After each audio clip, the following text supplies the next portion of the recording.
Go ahead and engage. Okay. I don't even How do remember you how to do it. engage? Push in Push in what?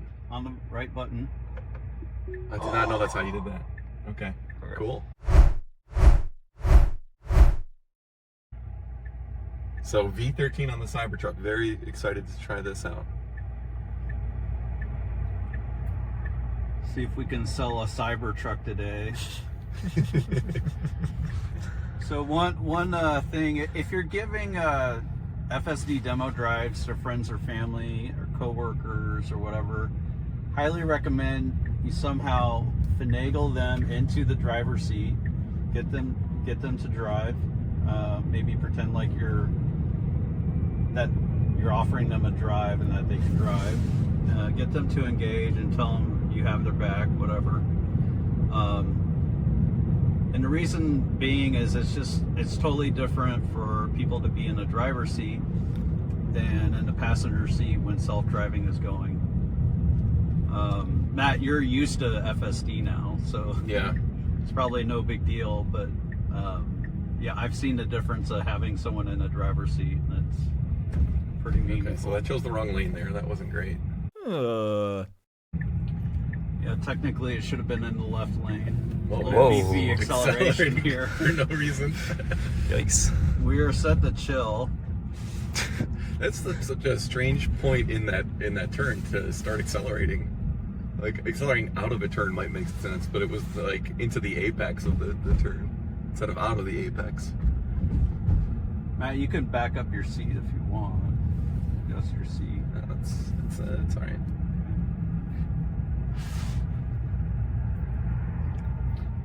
So I've got V12 on my hardware 3 car, and you know, despite a few quirks earlier, and this is very early in the drive still, but it definitely seems smoother than when I'm engaging my car, my Model Y. This Ooh, Jeep's That was coming in really hot. good.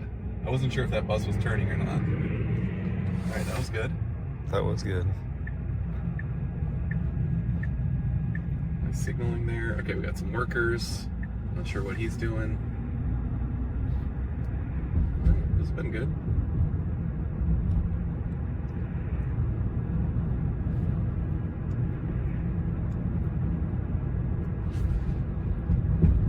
We have a car behind us.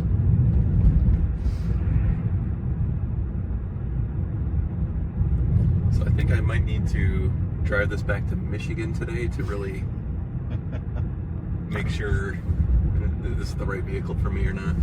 I second that. Extended test drive. To run it by my wife. Whoa. Whoa. I think that was a yes from the Cybertruck. It agrees. Yeah.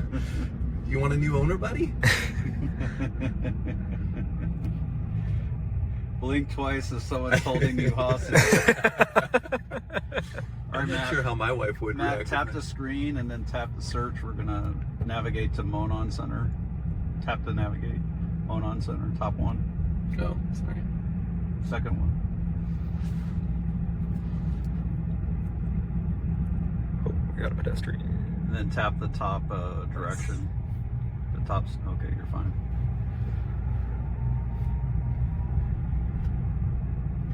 Monterey. Highly recommend that place. Yes. What do you think of the braking, like around the pedestrian and all that? I mean, it's been very good. Yeah. It's been cautious enough, but not overly. It's felt very natural so far, aside from that roundabout situation.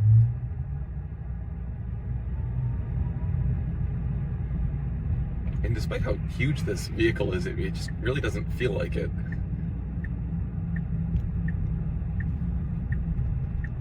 Like, these are somewhat narrow streets, but it doesn't feel like I don't feel nervous that it's going to hit the curb or anything.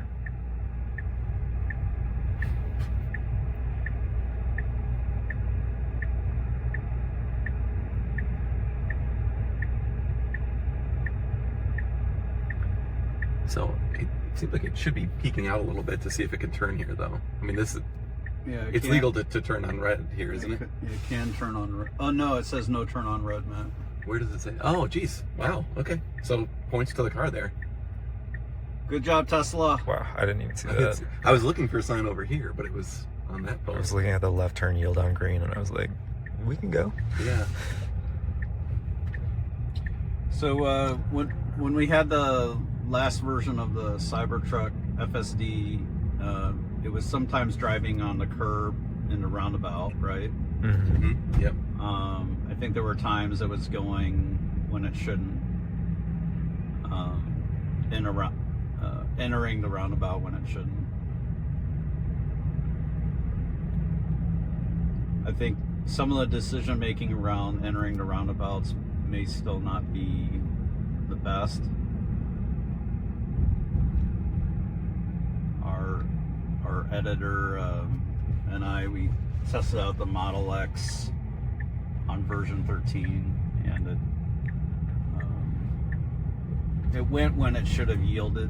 It wasn't a disengagement to prevent an accident, but it wasn't really our turn. Yeah, this has been very good so far, though.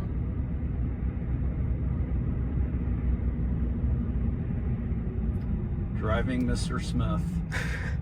Yeah,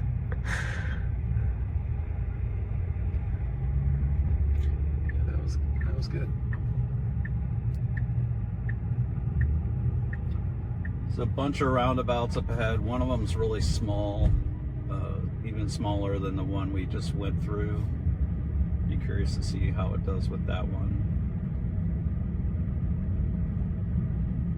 It's representing the bus as a bus. Oh, that's interesting. Yeah, I don't think I've ever haven't seen that before. That's pretty cool. That is pretty cool.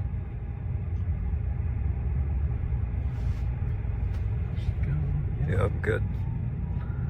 What about these guys? There you go. Very courteous with the blinkers.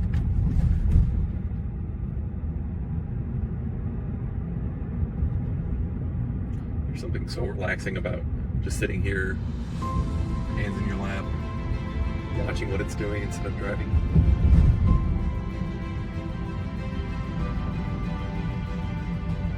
This is the future.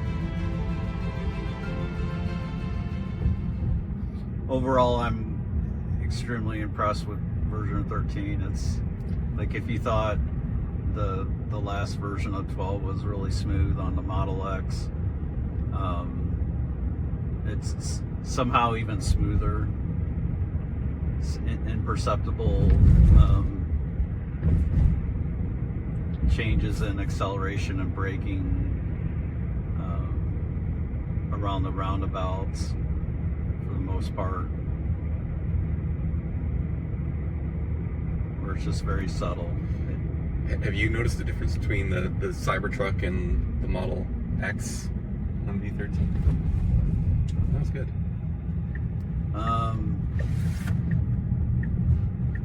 Not yet.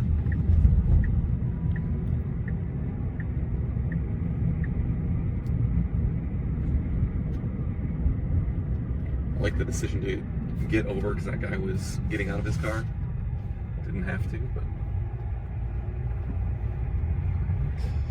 yeah, that was good. Matt, go ahead and touch the screen again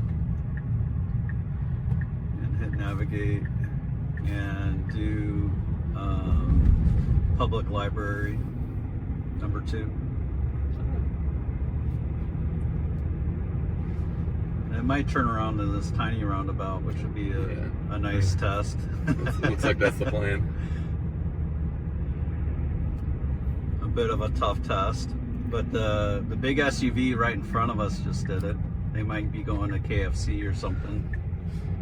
KFC at 8:30 in the morning. Yeah, not sure I'd recommend that. It's finger looking good though. Can't turn that down. Maybe they're going to CVS. We'll see. Yeah, can't fault that turnaround it did right there. Okay, now we're going to navigate to work. So touch the screen, touch search, and work upper right.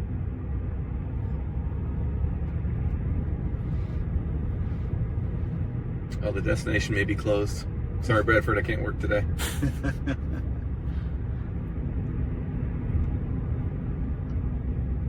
Jordan, can you show Matt a little bit in the video? Please don't. Yes. Audience doesn't need that. Yes. Gotta see Matt.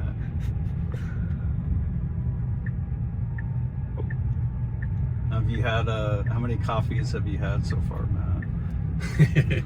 So I had 3 espressos Whoa. at the hotel. Well, Yeah, I know. And then I got a drip coffee that I have not finished yet. Okay, slow down, buddy. I woke up at 5 in the morning and I was like, all right, well, I guess I'll have some coffee. Matt was just at a humanoid robotics company in Austin. Yes, I yesterday. was. Very impressive. And there's something just eerie, but also really cool about just being in a place where there's these humanoid robots just like walking around. It wasn't quite as extreme as the Tesla event that you attended, but still, like, you know, just talking about the company and what they're doing, and then all of a sudden in the background, like, this humanoid robot just like and like was handing this box to somebody, and there was another one. It didn't make that sound though, right? Well, it was pretty loud. I mean, it actually did make, you know, like it's distracting the noises that it makes. Okay. Not in like a bad way or anything. It's just like, I know what this guy is saying is really interesting, but like there's a robot over there picking up a box, and like I think we're definitely not used to that, and that is going to be the future. So it's going to be very interesting to see once these start becoming like highly prevalent in society. It's just going to be different. Blue Cybertruck, I like it. Oh, that's sweet. I really like Nice. that. Me Yeah, too. that's a good one. That's really cool.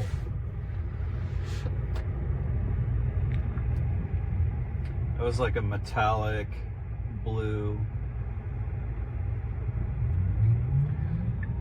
I mean, the thing that I definitely notice, one, it's smoother than what I'm driving all the time on my Hardware 3, but like the decision making is so much more quick. Like, especially in these roundabouts, you can't tell if somebody's going to turn off or continue on through the roundabout. But just at the moment when it becomes clear to me, you know, what the right decision is, then it's going, which is really cool to see.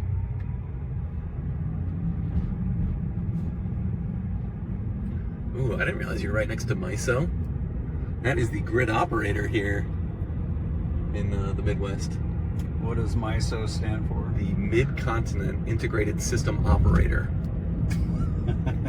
Manages the grid from Michigan all the way down to Louisiana. Well, So, Mid-Continent. we need to tell them to approve those interconnect requests. Is that, Yep. do they handle that? Yeah, that's the entity responsible for that debacle. Maybe they could use AI to They definitely could. I mean, speed things up a little bit. it's a very slow, very old process that they've got.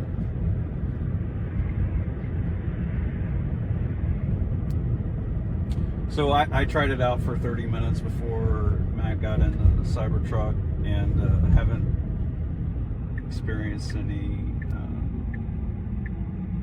disengagements.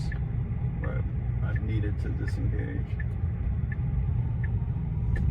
So I mean, the most important metric, as I've been saying for a while, is the miles between critical interventions and the pace of that metric improving. Yeah, you need a lot more miles to get to the point where you have a critical disengagement. But I mean, do you have a gut feel for where that might be right now? I mean, we haven't had anything even close to a disengagement, let alone a safety critical one. Yeah, so I define safety critical as needing to disengage to prevent an accident from happening in like a half second, where the Tesla is like pulling out into traffic at the perfectly wrong time, or you know, that's mainly it. Yep. And I'm curious to see where that is. I did ask Chuck Cook, Dirty Tesla, Whole Mars, and AI Driver if they've had a safety critical disengagement of that sort, and all of them said no. I'm guessing they've all driven like a combined 4,000 miles. A critical disengagement I would define as like where you're needing to intervene because the system is like stopping So like, I think Chuck he got the red hands because of the sun glare on the highway.